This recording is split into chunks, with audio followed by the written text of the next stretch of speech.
The fires in Australia are showing no sign of letting up and are said to be going to get worse. So far, they've burnt down most of New South Wales, most of Victoria, huge fires in South Australia, and they have murdered over 1 billion of our beautiful little animals, 30,000 koalas on Kangaroo Island alone. Folks, the boys are doing this, and you're about to see how and why they're doing it, and you can go peacefully, but you better go quickly, because we'll do it any way we can, and we'll release the guns if we have to. But either way you look at it, Scott Morrison and you parasites in Canberra, the people are coming. You're fucked. The size and the scope and the range of the Australian fires continues. They're talking about evacuating 1.5 million people now as they put in the agenda for their smart cities and to eliminate the people, but not just the people, folks. Look at this. They're going to kill over thousands of camels because of their flatulence, because they drink too much water, because allegedly Australia's in a drought, a climate change drought, which anything but, which we're going to prove. But folks, if you can't get concerned about the loss of the people while the Australian Open is still going on and everything's fine, how about the animals that are being literally torched? This poor little animal tried to get through a fence that had become electrified due to the directed energy weapons and was fried. The animals and the loss of life is incredible, and it's not just above the people, but it's the weather manipulation that is beyond shadow of a doubt is occurring now. Watch these videos. They're very hot here. Now I want you to see these fires over here, all the microwave activity happening in here, popcorn cloud, all that microwaves from the satellites, I'm thinking. I'm sure if I'm doing that wrong, someone will tell me. Here you go, look at all those waves. Not good, driving that weather away from the fires. Now you look here at this weather here, radio waves right in here. Look at them. Look at those waves. Driving that weather, that rain and everything away from the fires. Okay, now look over here. More microwaves. Look at that, look at that, look at that. Look at all those waves. Okay, not natural. And look how it's driving that cloud away. And some more popcorn cloud. That's what they call it. Okay, now what I wanted to show you as well is over here in this system here. Now if you look at the loop, it shows a rectangle at the eye. Okay, they don't do rectangles. Okay, look at this. Squares, rectangles, doesn't happen in nature. Okay, it's round normally. But I'm watching to see what this area is going to do in the future. I'm not too sure. I'm sure other people that are a bit more experienced in this type of thing will know better than me. But I'm trying to show you what I'm observing on the satellite live from everything that you can see. And here's from the excellent work of Mike Morales, Weather Modification Advisory Committee, telling you they're modifying the weather, showing you, proving that the weather is being manipulated. The cold hard facts are that they could be putting out these fires at will with their many, many rain-making devices available to them, yet they're causing the drought, they're causing the water shortages, and they're torching and burning the people out and killing the wildlife. This is the Luciferian set the world on fire Jesuit agenda in action. Just get on to Mr. Fletcher. Another question on the in an interview with the Los Angeles Times on April 21st, you said that you told the Associated Press that the American government has created weather tampering techniques so that the New World Order will be able to starve millions of Americans and to control the rest. Could you explain what you were trying to say? Well, what I was trying to say is exactly what I said. There is weather control techniques. We have a complete package on that, which I did not bring, but I certainly will see to it that it is brought in for the record. Number one, the entire patents on the equipment. Number two, Senator Claiborne Pell's complete statement and story of his own that not only does it exist, but that we even utilize it as far back as the Vietnam War. You might want to touch base with Senator Pell. I just want to repeat before I turn to... So yes, but we do have all that information. You're saying the government has created weather tampering techniques so that the, quote, New World Order will be able to starve millions of Americans. Worldwide. Millions of Americans, and to control the rest. Yes, sir, and that's my belief. As bizarre as that sounds, when if somebody had told me that that equipment even existed 10 years ago, I would have thought they were nuts, sir. And at this point in time, we have all the documents to prove it. And if you think that 85 tornadoes takes place in the middle of our growing area by simultaneous accident, I'm sorry. With the equipment that's already set up internationally, and as bizarre as that is, it is proven and documented. We will supply with those documents. As bizarre as that is, I would say that weather wars, and this is quoting actually Senator Claiborne Pell himself, that they are the greatest weapon ever created in the world, and that's the Senator's own statement. So yes, I do stand on that. Thank you.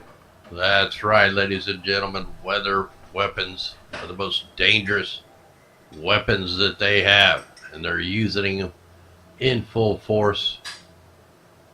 I was going to try to do a Streamlabs scene. I may hit the wrong scene.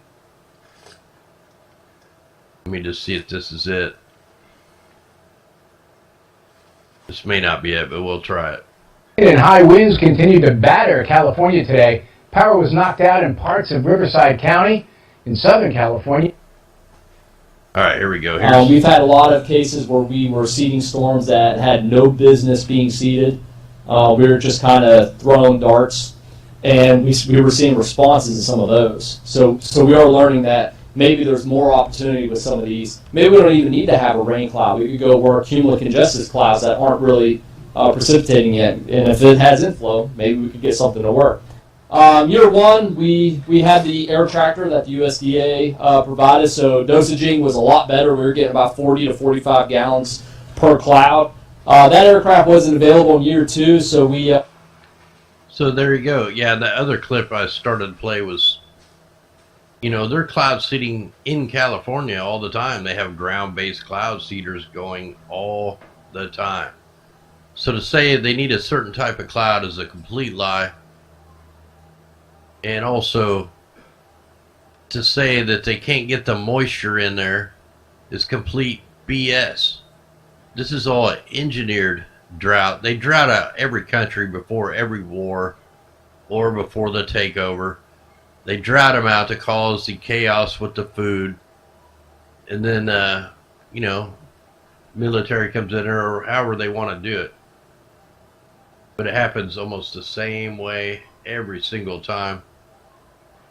And like I said, there's a company right here in Australia that can steer the atmospheric river. We're going to have to play that clip real quick too.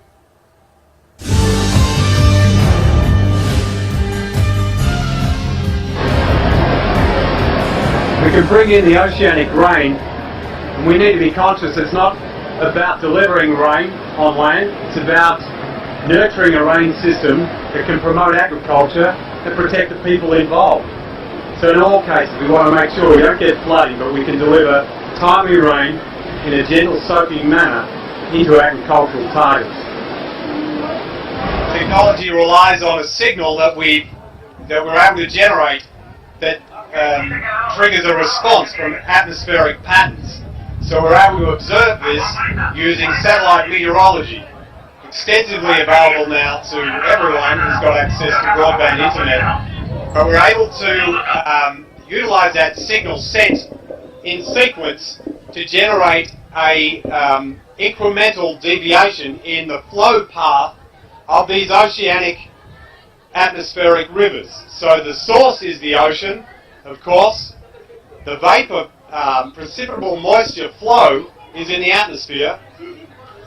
The winds drive this with the pressure systems adjusting the path of least resistance. But our technology is able to interface that and hack into it, if you like, and make some micro adjustments to allow deviations to occur in the flow pathways. And this is how we broke the drought in Australia in 2005. This is how we put out the fires of Victoria from Black Saturday in 2009.